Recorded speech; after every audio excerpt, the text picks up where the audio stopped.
Okay, so this makes sense to you if you can read and spell, because you understand what these pictures represent. This is a snake, rattlesnake, whatever. That's a red juicy apple. That's a castle. Oh, my bare tower. But what your brain does is your brain goes, oh, okay, hold on. So this is the letter S. This letter S represents the sound for some words. Your brain might cause to kind of conveniently forget that it doesn't always represent was, sugar, etc.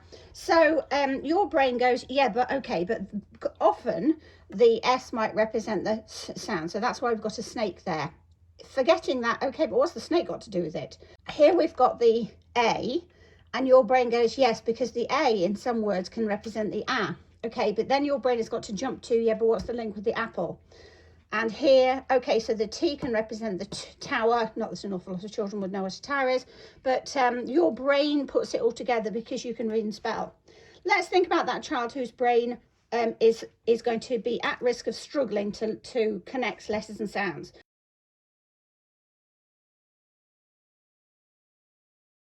So you've connected the letters with a sound. So the letter A, you've connected with the sound A.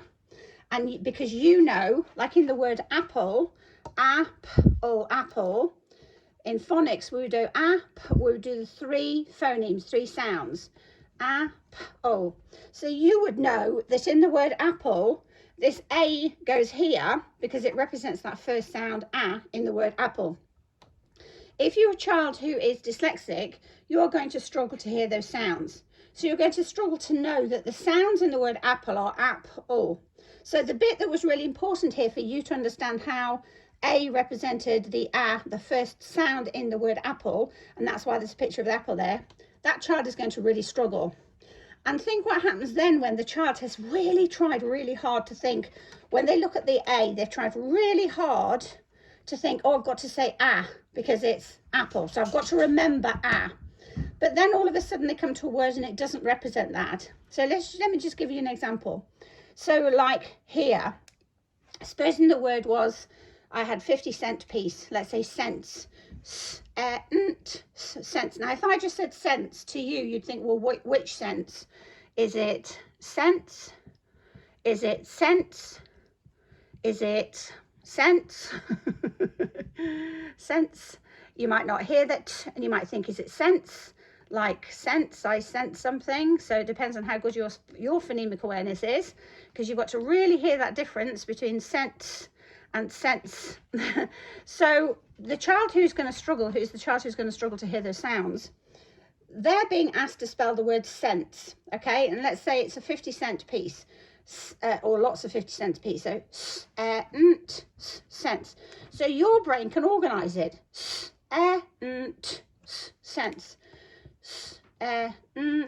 Sense. I'm just laying it out with speech sound lines, speech sound numbers. Sense. Okay, so the sounds here, if you've been told this represents, you're going to want to put that one on there, because you're going to go straight to this, and this is actually incorrect in this word, and will be for a lot of words like we just saw when we wrote here. So if the child instead does the speech sound symbol here, so we go, this is monster, so we go, this monster, here's the phoneme that represents the phoneme, then it also, for the child who struggles to hear that,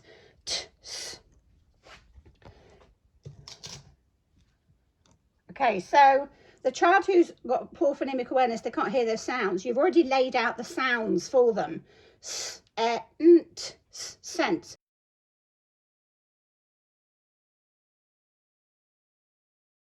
Because these just represent the sounds, and these are all the sounds of English. That's it. I haven't got to learn, 100. That's it. So these are all the sounds of English they're going to need to spell every single word for letters and sounds. Here's the sound value. Okay, so in the word sense, sense. But what we say to the children is, this word is spelled like that because the picture for the sound in this word is this. The picture for the sound in this word is that one. N, t, s. So the brain straight away can see, okay, so here this is the picture for s, and here this is the picture for s. So it's the same sound, but a different grapheme, and that is what an opaque orthography is all about.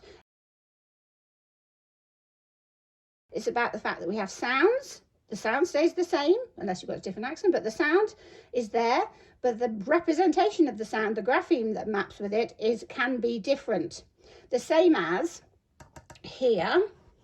Let's say we had a child looking at this and thinking caterpillar, whatever else. If we had a word like cello, ch-e-o, cello, in this word, it's not going to be the s. It's also not going to be the k. It's going to be the ch. So when we're doing speech to print, the brain can see, oh, so the sounds are sense. The representations are like this. And because we then learnt this, speech to print, when we then show the child this, they might go kent, but then their brain, hopefully, because of the stuff we're doing with them as well about, does it make sense, whatever, they'll go Kents. I don't think it's Kents. I think it's going to be, oh, let me remember. I think it's going to be sents. I think it's going to be sense, because I think in this word, this C represents the sound s, and they will have already seen it anyway, because this would have been one of the words would have used as our example word. So it's important to expose them to the word so they understand the speech sounds, the spelling, and what it means. So that then when they come to, they've actually got to show it, they've already got that information. If you start here and you say to the child, can you figure it out? And they go, kents, it's actually going to be quite annoying to the child who has, or let's do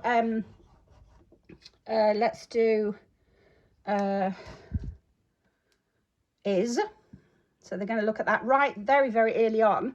So very early on, they're going to say, well, I think it's the sound I, s, is. It's not is it? So what their brain's got to do is go, yeah, but she said it's a s. But actually in this word, I don't think is makes sense. And they might even do it without even realizing that they've flipped it to represent the z sound, is. But that's an opaque orthography. But that's why it's really important that we go speech to print. That's why it's really important that we go speech to print.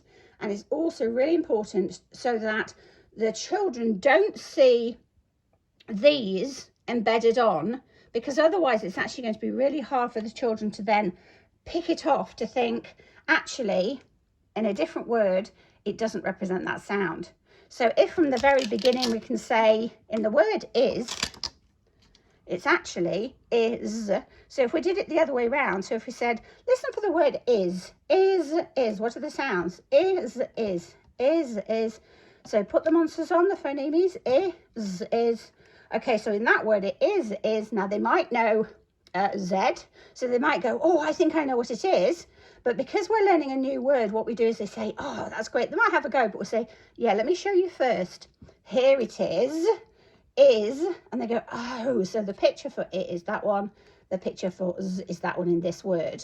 So speech to print, we go, say the word, speech sound lines and numbers, use the phonemes to represent the sounds, show them what the word is so they can tell you which of the picture of the sounds in that word, and that is far easier for the brain, especially if it's a child who is at risk of struggling with synthetic phonics, which is print to speech. So what we're going to do to make sure they learn the phonics screeners check is we're going to go speech to print. We're going to keep telling the brain, think about the sounds, because what happens there, they develop the phonemic awareness that that at-risk child doesn't have, because we're constantly scaffolding that, hear the sounds, show the sound representation before we even look at these letters.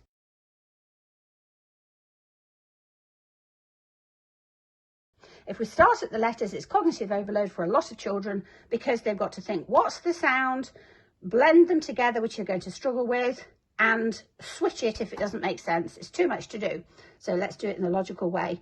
What can you hear? Let me help you to hear those sounds. And if you can't hear those sounds, I'm going to show you the visual representation for those sounds. Okay, now we've got that phonemic awareness. And it might be some phonological working memory. It might be a bit longer. They've got to hold on to them all, but they're there. And then now let's show it so the brain goes, oh, in this word. And that's what's really important. In this word, which are the letters, which are the sounds?